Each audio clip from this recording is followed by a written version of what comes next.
Cricket ఆడాను. నేను advocate by profession. రీసెంట్గా మొన్న జిల్లా క్రికెట్ సంఘం విశాఖపట్నం వారు అండర్-23 ట్రయల్స్ పిలిచారు. పిలిచింది వాళ్ళు అనుకున్న కుందేలుకి మూడే కాళ్ళు అనుకున్నట్టుగా 40 మంది మనుషులు పిలిచి తక్కిన ఎవరిని పిల్లలు జిల్లా క్రికెట్ సంఘం వీడీసీ బి గ్రౌండ్లో ఉన్న కోచింగ్ సెంటర్కి వెళ్తే అక్కడికి రానివ్వట్ల. మీరు వెళ్ళి ఎవరు పర్మిషన్ పట్టుకొని రండి, వాళ్ళు అలౌ చేస్తే మేము అలౌ చేస్తాం అని పరిస్థితిలో పిల్లలు వేరే వేరే అకాడమీలకు నేర్చుకుంటున్నారు. డబ్బులు ఖర్చు పెట్టి నేర్చుకుంటున్నారు. నేర్చుకున్నప్పుడు సెలక్షన్కి పిలిచినప్పుడు వీళ్ళు వెళ్ళాలి కదా. వీళ్ళు ఏ పేపర్లో కూడా నోటిఫికేషన్ ఇవ్వలేదు అండర్-23 సెలక్షన్లని. అక్కడ వచ్చిన పిల్లల్ని 40 మందిని సెలెక్ట్ చేసి వాళ్ళలోంచి టీం తీస్తారంట. పిల్లలు వెళ్ళి క్వశ్చన్ చేస్తే అక్కడ సెలెక్టర్లు ఎప్పటి నుంచి ఆలే సెలెక్టర్లు. లాస్ట్ 10 సంవత్సరాలు చూస్తే అయ్యే పేర్లు ఆలే మనుషులు. వాళ్ళే వస్తారు, వాళ్ళు చెప్పినట్టు చేస్తారు. వాళ్ళు ఏమంటున్నారు, మీరు వెళ్ళి ఏసీఐ కంప్లైంట్ పెట్టుకోండి. మీరు అండర్-19 ఆడారా? అండర్-19 ఆడితేనే మీకు 23కి సీనియర్కి ఛాన్స్ ఉంటుంది. అసలు సీనియర్స్కి 23లో సెలక్షన్ ఉండదమ్మా. వాళ్ళు ఆడినోళ్ళు ఉంటారు, వాళ్ళని వేసేస్తాం. ఏమండి, ఇంత ఐపీఎల్లో ఇంత కొత్త కుర్రోళ్ళు వచ్చేసి స్కోర్లు కొడుతున్నారు. ఏమండి, కొత్త కుర్రోళ్ళకి ఎందుకు మీరు అవకాశం ఇవ్వరు? మీరు పట్టుకుని పిల్లలే మంచి వాళ్ళ? వాళ్ళొక్కరికి క్రికెట్ ఉంటుంది, ఇంకోళ్ళు ఆడలేరా? లాస్ట్ ఇలాగే ఓపెన్ సెలక్షన్ పెట్టి సిద్ధార్థన్ కుర్రోడిని బాగా ఆడినోడిని టీంలో వేయలే.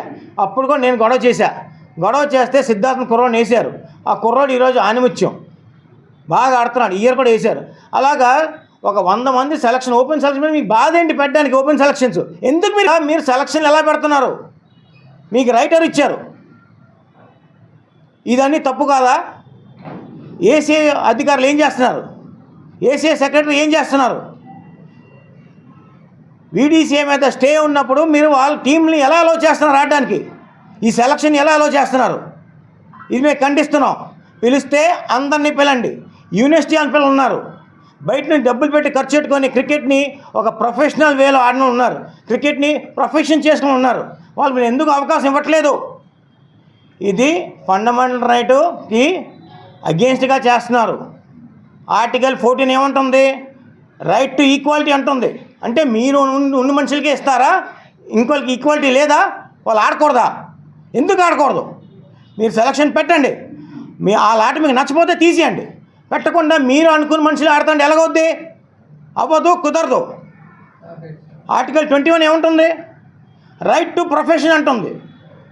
Right to practice any profession అంటుంది. క్రికెట్ ఫస్ట్ ఆఫ్ ఆల్ మీ బాడీ ఉందో లేదో మీరు ఫస్ట్ క్వశ్చన్ చేసుకోండి. మీ బాడీ లేకుండా మీరు సెలక్షన్ ఎలా పెడతారు? మీ బాడీ ఎలక్టెడ్ బాడీ లేకుండా ఏసీఐ వారు మీ టీంని మ్యాచ్లు ఎలా అలౌ చేస్తున్నారు? ఇదంతా తప్పు జరుగుతుంది. ఈ తప్పుని ఖండించాలి. ప్రతి ప్లేయర్కి ఛాన్స్ ఇవ్వాలి, సెలక్షన్ రప్పించాలి, ఓపెన్ ట్రయల్స్ పెట్టాలి. అన్ని ఏజ్ గ్రూప్లోని ఓపెన్ ట్రయల్స్ పెట్టాలి. కొత్త నీరు రావాలి, పాత నీరు పోవాలి. పాత నీరు నెట్టుకుని ఎన్ని రోజులు పడుకుని ఉంటారు మీరు? నేను ప్రశ్నిస్తున్నాను వీడీసీ వాళ్ళని, మీకు బాడీ లేదు, మీకు సెలక్షన్ పెట్టే రైట్ ఎవరికి ఇచ్చారు? మీరు అదే సెలక్టర్ని ఎందుకు పిలుస్తున్నారు? ఆ పోర్ట్లో రిటైర్ అయిపోయిన మనుషుల్ని, ఆ పోర్ట్లో పనిచేసిన మనుషుల్ని, వాళ్ళని మీరు ఎందుకు పిలుస్తున్నారు? ఇది కరెక్ట్ కాదు. వైజాగ్ నుంచి 1983 నుంచి 75 నుంచి 72 నుంచి చాలామంది క్రికెటర్స్ ఆడడం ఉన్నారు. దిలీప్ ట్రోఫీ అని ఉన్నారు, రంజీ ట్రోఫీ అని ఉన్నారు, ఇండియా ప్రాబుల్స్ ఉన్నారు, యూనివర్సిటీలు ఉన్నారు. వాళ్ళందరినీ మీరు ఎందుకు సెలక్షన్ కమిటీలో పిలట్లేదు? మీ మనుషులు ఎందుకు పిలుస్తున్నారు? ఇది దుర్భాగ్యం. ఇలా జరగకూడదు. ప్రతి ప్లేయరు ఎక్కడి నుంచి నేర్చుకున్నా కూడాను వాడికి సెలక్షన్లో పార్టిసిపేట్ చేసే రైట్ ఉంది, మీరు కలిగించాలి. మీరు మీ మనుషుల్నే మీ క్లబ్బుల్లో ఆడుకున్న వాళ్ళని పెడతారంటే అవ్వదు. క్లబ్ క్రికెట్ పెట్టారు, క్లబ్ క్రికెట్ నుంచి పర్ఫార్మెన్స్ మీరు సెలక్షన్ చేస్తున్నారా? సంవత్సరానికి మీరు 60-70 మ్యాచ్లు ఆడిస్తున్నారు. 60-70 మ్యాచ్లో పిల్లలు స్కోర్లు కొట్టరా? వాళ్ళు స్కోర్ తీసి మీద సెలక్షన్ చేస్తున్నారా? లేదు. మీరు అనుకున్న మనుషులనే మీరు పెట్టుకుంటున్నారు, మీ క్లబ్బులు ఆడిన మనుషులనే మీరు పెట్టుకుంటున్నారు. ఇది కరెక్ట్ కాదు. క్లబ్బుల్లో ఓపెన్ సెలక్షన్ చెయ్యాలి. పాత సెలెక్టర్లు ఎవరో అని పిలుస్తున్నారు వాళ్ళందరిని తీయాలి, కొత్త సెలెక్టర్లు వెయ్యాలి, వేసి మంచి కుర్రోళ్ళని సెలెక్ట్ చేయాలి. పాత కుర్రోళ్ళు ఆడవాళ్ళు ఉండుంటారు, కాదంటలేదు, వాళ్ళు తీసి మనం చెప్పట్లేదు, స్టేట్ ఆడవాళ్ళు ఉంచండి. అలాగే కొత్త వాళ్ళని కూడా యాడ్ చేయండి. పాతోడు వెళ్ళిపోతుంటాడు పైకి, కొత్తోడు ఆడుకొని పైకి వస్తుంటాడు. మా డిమాండ్ ప్రతి ఏజ్ గ్రూప్, అది ఉమెన్ అవనివ్వండి, మెన్ అవనివ్వండి, అండర్ 14 అవనివ్వండి, 16 అవని, ఏ ఏజ్ గ్రూప్ అయినా కూడాను అందరికీ ఓపెన్ సెలక్షన్స్ పెట్టాలి, పేపర్లో ప్రకటన ఇవ్వాలి.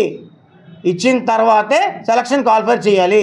మీరు పెట్టుకున్న మనుషులతో సెలక్షన్ చేస్తే మాత్రం ఒప్పుకునేది లేదు. మేము కోర్టుకు వెళ్తాం, కోర్టును ఆశ్రయిస్తాం. మిమ్మల్ని మాత్రం వదలము. మీ బాడీ లేదు, బాడీ లేనప్పుడు మీకు చేయడానికి రైట్ లేదు. ఏసీ ఇంటర్ఫేర్ అవ్వాలి, ఏసీ సెక్రటరీ ఇంటర్ఫేర్ అయ్యి ఆ టీములు ఆపాలి. ఆపలేంచో మేము కోర్టుకు వెళ్తాం.